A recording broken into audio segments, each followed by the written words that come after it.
وہ اب خیبر پختونخوا کے حوالے سے ہے، اور وہاں پر جو ہے اس ٹائم اسمبلی تحلیل کرنے کی بات کی جا رہی ہے، اور یہ بات جو ہے وہ علی امین گھنٹا پور کر رہے ہیں، اور انہوں نے کہا ہے کہ عمران خان سے ملاقات کرانے دی جائے، بجٹ کی منظوری عمران خان سے جو ہے مشاورت کے بعد ہی جو ہے وہ اس پہ لاحق عمل ہوگا، لیکن عمران خان سے ملاقات نہیں کروانے دی جا رہی، اور بجٹ منظوری میں جو ہے وہ تاخیر اس طریقے سے ہو رہی ہے، اور یہ جو ہے وہ حربے استعمال کیے جا رہے ہیں ان کی حکومت جو ہے اس کو ختم کرنے کے لیے، جبکہ انہوں نے تھریٹ بھی کیا ہے، اور انہوں نے کہا ہے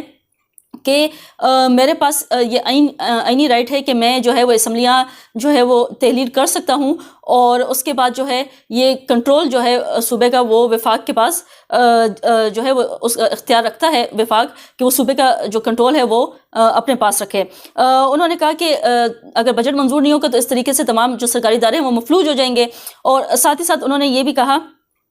علی امین گھنٹا پور نے کہ ان کی حکومت کو گرانے کی کوشش کی جا رہی ہے، وہ اس کوشش کو جو ہے وہ ناکام بنائیں گے اس کو، اور ساتھ ہی ساتھ انہوں نے کہا کہ یہ نظام مزید جو ہے وہ نہیں چل سکتا اور نہ ہی اس کو ہم چلنے دیں گے۔ علی امین گھنٹا پور نے کہا کہ ارکان اسمبلی کو ہدایت کی کہ وہ کٹ موشنز پر ووٹنگ میں حصہ نہ لیں، اس طرح سے جو بجٹ ہے اس کا منظوری کا عمل شروع ہو جائے گا۔